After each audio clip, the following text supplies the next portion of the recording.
Prieteni, sunt Rix și vreau să vorbim despre un eveniment care m-a făcut să apreciez atât de mult școala și ploaia.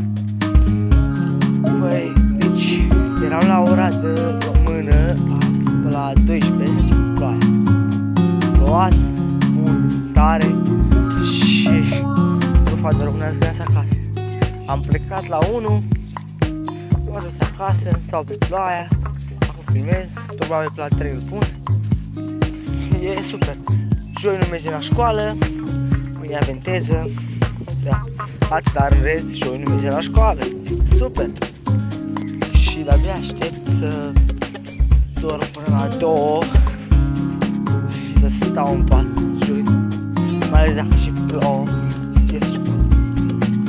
Băi, și în afară de asta, uitați, vă rog să lăsați în comentarii provocări nebune, dar nici chiar să fie ca ceilalți trecute, cum să mă exprim, o colegă, prietenă în ghilimele, a făcut screenshot când eram în Stin și poza aia la toată școala și drept răsplată pentru asta nu mai fac pentru astea. Punem ceva provocări nebune rezonabile. Altceva aș putea. Deci, lăsați în comentarii și nu știu, fie amuzant ceva, dar mult, vreau multe, să apară un clip de, nu știu, măcar 5 minute afară. Și, nu știu, în comentarii ce mai vreți voi să vedeți.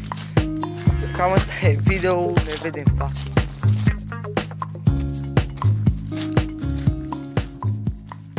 N-am închis.